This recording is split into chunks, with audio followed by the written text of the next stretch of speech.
देखिए, सबसे पहले तो मैं वो सतीश के सिंह की बहुत बढ़िया खूबी है। वो फुलझड़ी जला के चले जाते हैं हमेशा डिबेट में, जैसी जैसी मुझे देखते हैं वो गायब हो जाते हैं। क्या उनको पता है कि अब तो वो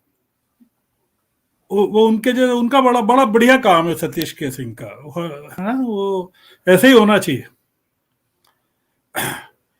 प्रशांत किशोर एक सरकारी आदमी है, फर्जी आदमी है। और वो, मतलब मेरा कहना है, मैं इसको अ, वो गौतम अडानी के इंटरव्यू में उन्होंने कहा है, जो भी कहा है चैनल में। और आप वो सवाल जो पूछे गए हैं जरा देखिए, कि इतने विनम्र होकर पूछ रहे थे कि जैसे कोई प्रधानमंत्री का इंटरव्यू ले रहा है।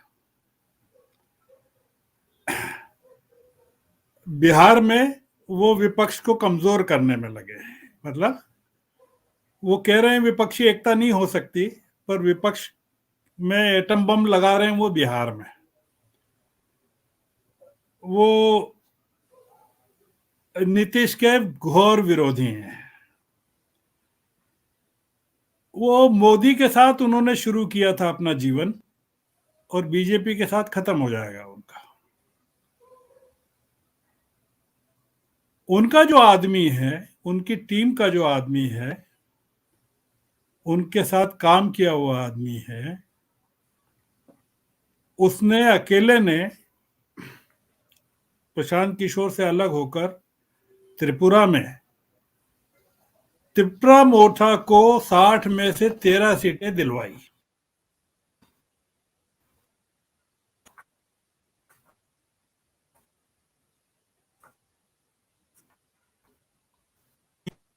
जी मेरी आवाज आ रही? जी, आ रही है। या मेरे यहाँ कुछ दिक्कत है इंटरनेट की। और अगर जी प्रशांत किशोर होते तो वहां उनको त्रिपुरा मोर्चा को एक भी सीट नहीं मिलती। देखिए, कांग्रेस विपक्षी एकता करे कि अपना खुद का चुनाव लड़े, सवाल ये है। जी और किस विपक्षी एकता को करना चाहिए? उत्तर प्रदेश में प्रदीप जी बताएंगे, लोकसभा का चुनाव 2019 का समाजवादी पार्टी और कांग्रेस ने मिलकर लड़ा था, अगर मैं गलत नहीं कह रहा हूं तो। 2017 की मैं एक अखिलेश यादव के साथ प्रेस कॉन्फ्रेंस देख रहा था राहुल गांधी की, जिसमें वो मिलके चुनाव लड़ने की घोषणा कर रहे हैं। 2017 तक मोदी जी सत्ता में थे। तब अखिलेश ने यह नहीं कहा कि कांग्रेस एजेंसियों का, बीजेपी एजेंसियों का वही इस्तेमाल कर रही है जो कांग्रेस करती थी। 2023 में अखिलेश यादव का कांग्रेस पे आरोप है कि बीजेपी या मोदी ईडी और सीबीआई का वैसे ही उपयोग कर रहे हैं जैसा कांग्रेस करती थी। आप ये बताइए कि विपक्षी एकता किन दलों के बीच में करनी चाहिए कांग्रेस को? कौन सा दल है जिसके साथ एकता करनी चाहिए? तृणमूल कांग्रेस है। सागर दीघी में जो चुनाव हार गई ममता, और जिस तरह से फंसी हुई है तृणमूल और अभिषेक फंसे हुए हैं, अभी जो चल रहा है ना, हरजिंदर जी, वो चल रहा है कि तुम हमें दिल्ली दो, हम तुम्हें राज्य में जिंदा रहने देंगे।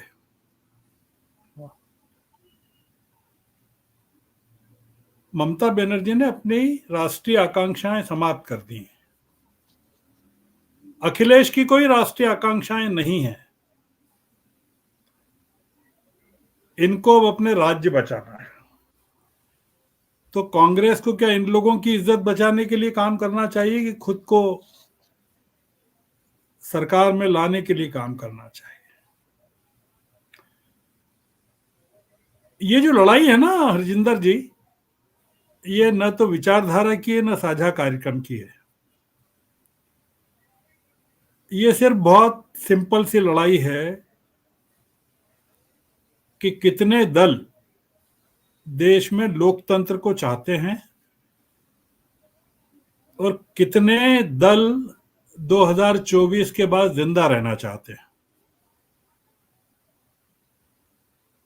ये लड़ाई बहुत सिंपल सी है, साझा कार्यक्रम वगैरह कोई होता नहीं है, कहीं नहीं हुआ।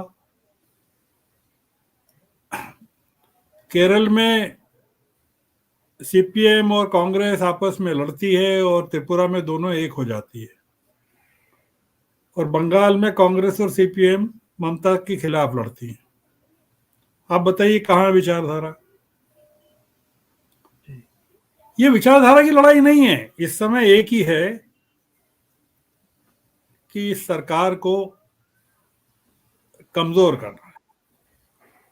और आप देखिए कि जितने चुनाव हो रहे हैं 2014 के बाद से या हाल के दिनों में 2019 के बाद से, खासकर भारतीय जनता पार्टी के हारने का आंकड़ा लगातार बढ़ता जा रहा है। ये जो जनता है ये भी विपक्षी दलों की तरह विभाजित हो गई है। पहले ये था कि जनता इस सरकार के साथ थी और विपक्षी दल आपस में बात कर रहे थे। अब हुआ ये कि जैसे ही राहुल गांधी ने भारत जोड़ो यात्रा की और वो लड़ाई के मैदान में आए, सब एक्सपोज हो गए। आम आदमी पार्टी ने हिमाचल छोड़ के, पंजाब के बगल का राज्य है, वहां चुनाव अभियान शुरू किया था। चुनाव अभियान बंद करके वो गुजरात पहुंच गए कांग्रेस को हराने के लिए। सबसे पहला चुनाव अभियान कर्नाटक में शुरू किया था केजरीवाल ने। आप पाएंगे कि केजरीवाल ने कर्नाटक से बोरिया बिस्तर समेट लिया है, क्योंकि वो बीजेपी को नुकसान कर सकते हैं और वो राजस्थान में पहुंच जाएंगे, कांग्रेस को नुकसान पहुंचा। आप किस विपक्षी एकता को चाहते हैं? मैंने पिछले डिबेट में भी कहा था, ये विपक्षी एकता की जो बात है ये गोदी मीडिया का संदेश है कि विपक्षी एकता नहीं है, विपक्ष का कोई नेता नहीं है। हम उसमें फंस गए। तो अगर विपक्षी एकता नहीं भी हो तो भी कोई दिक्कत नहीं है। देखिए, राहुल ने कांग्रेस का काम कर्नाटक में शुरू कर दिया है और उन्होंने क्या घोषणा की है, एक एक जिले में जाएंगे कर्नाटक के, और वो डरते नहीं किसी से। कर्नाटक में बीजेपी के जिस आदमी ने खड़गे को हराया था, खड़गे को 2019 में, वो का महत्वपूर्ण आदमी, वो अब कांग्रेस में शामिल हो रहा है। यह आज की खबर है, अभी की खबर है। इक्वेशंस बदल रही हैं और आप पाएंगे कि राहुल का जो निशाना होगा एमपी, राजस्थान, छत्तीसगढ़, जो उनका भारत जोड़ो यात्रा का रास्ता था, वो होने वाला है। कांग्रेस को चिंता ही नहीं है उत्तर प्रदेश और बंगाल की। ये तो अखिलेश और ममता चिंता कर रहे हैं, उनको नहीं है। ये तो कांग्रेस ने तो बात करना भी बंद कर दिया इन लोगों से। आप देखिए कि बंगाल में अधीर रंजन सबसे ज्यादा हमला कर रहे हैं ममता पर। तो कैसे विपक्षी एकता, जिस एकता की आप बात कर रहे हैं, कैसे होगी?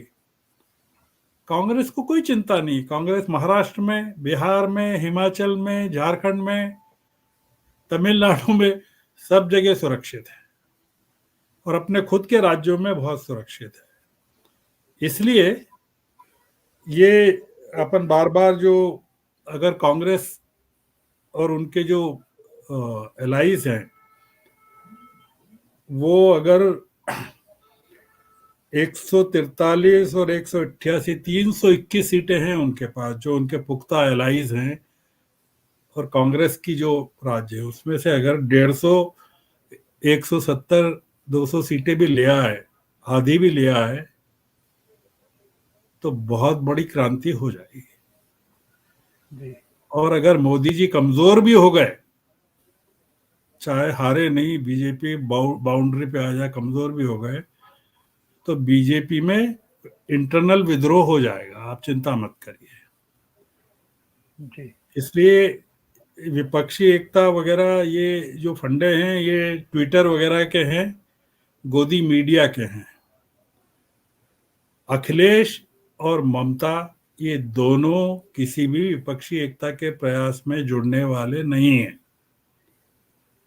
ये मान के चलिए। इन दोनों को अपनी सियासत जो है राज्य की, उसमें ये नगण्य हो जाएंगे अगर इन्होंने सीटों का बंटवारा किया। उत्तर प्रदेश में अगर कांग्रेस से सीटें बांटी अखिलेश ने, तो वहां तो बहुत सारे लोग हैं। कांग्रेस फिर हो जाएगी, जयंत चौधरी हो जाएंगे, मायावती हो जाएगी, बीजेपी हो जाएगी, तो अखिलेश करेंगे क्या?